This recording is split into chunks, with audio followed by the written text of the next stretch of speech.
So we've discussed the stop-start system. It's billed as a fuel saver.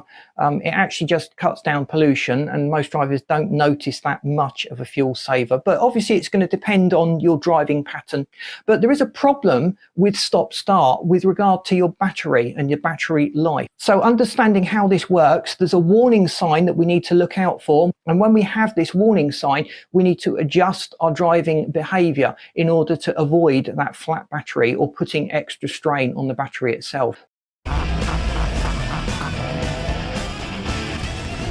So for reference, my car, an Audi A3 1.4 TFSI, has a stop-start system. It's about 9 years old when I had to replace the original battery. So that original 12-volt battery had lasted me 9 years. So that certainly didn't seem like an unreasonable length of time for these batteries to survive. And it actually only let me down because it was summer. I was using the air conditioning. I was doing a lot of short journeys, and we went away for a long weekend. So when I got back, there was just enough charge to start the car, but after that the battery just gave up. It wouldn't even accept a charge. It had got so depleted there was nothing I could do to resuscitate this battery. But because it was old, I decided to opt for a replacement, and the cost was a little bit surprising. It was about $250 to replace that battery, whereas a conventional battery in a non-stop start car is only £70. So what's the difference? Well, it's the reserve capacity that the battery holds. So these stop-start batteries typically run from about 65 to 80 amp hours of storage capacity, whereas your conventional battery can be half that effectively. So it's got less capacity stored in it. So this battery acts as a buffer. Now, why do you need such a big battery in a stop-start car? Well, when the engine's off, the alternator is not running. That alternator is putting charge back into the battery. And if you've got the radio on, the air conditioner on, or the heaters on, and the other electronics in the car, that is all depleting the battery. And if the engine is not running, there's no charge going back into the battery to top it up. So most stop-start systems are intelligent. They will stop working. The stop-start function will switch off when the battery is at a low level, and that is your warning sign. If you notice the stop-start system disengaging, that is a sign that you're running at the low end of the battery, and you really need to adjust your driving style, do longer journeys, longer runs, and disable the stop start each time you get in the car, just to give it an opportunity to top up that battery. So what happens with the battery is the wear actually happens with the discharge and the recharge cycles. So if you're keeping the battery between 60 and 80%, there's not a lot of wear going on in the battery. It's quite happy at those levels. But when the level starts to get down, the battery seems to degrade more quickly. So if you're constantly running from, say, 10 to 20% of the battery capacity, that battery is not going to last anywhere near as long. So for argument's sake, and I'm just picking illustrative figures out of the air here to just illustrate the point.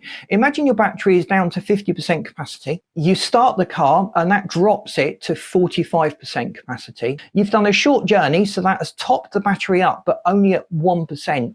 So you've now got 46% in the battery, so you're running at a deficit. It's not going to take very long before that battery is completely depleted. And bear in mind that while the car is parked, you've got all the car's systems. The keyless entry system will be polling for the key. There may be some sort of connected data system making sure you get over the wire updates to the car. The sat nav, the alarm, the immobilizer, all these are draining that battery all the time. So you may get back into the car a few days later and that 46% has dropped down to 40% or 30%.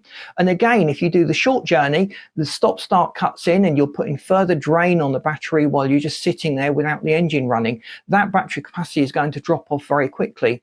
So you're now looking at charging that battery from, say, 30%, and you want to get it up to 80%. That's quite a big amount of charge, 50%, that you need to get into that battery.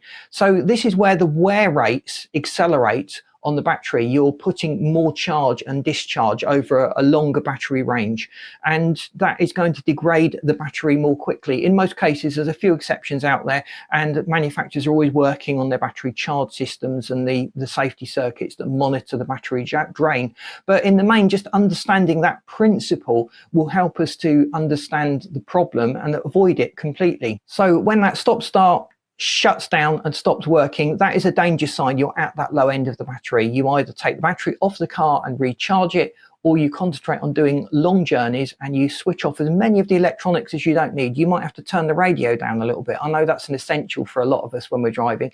You may also need to switch off the air conditioning and not use the heater as much. So for some of us, that's not an option. The temperature extremes can be quite wild out there, but we need to think about that battery and how much work it is doing, and just disabling the stop start will go a long way to preserving the battery. It'll be running like a conventional car, and when we go into towns, maybe the stop start is more useful in towns. Maybe you find it more annoying. Let me know in the comments what your thoughts are on your stop start system, and whether you disable it all the time or whether you leave it running. And if you've got any tips to pass on, please let us know in the comments. I really love reading all of your comments and all of your suggestions. So thanks for watching. Please boot the like button. That really does help us to get out there. And I've lined this video up for you that you should find really interesting. And don't forget to subscribe to the channel if you haven't. It really does help us to get out there, and we'd love you to stay tuned. Thanks for watching. See you in this next video.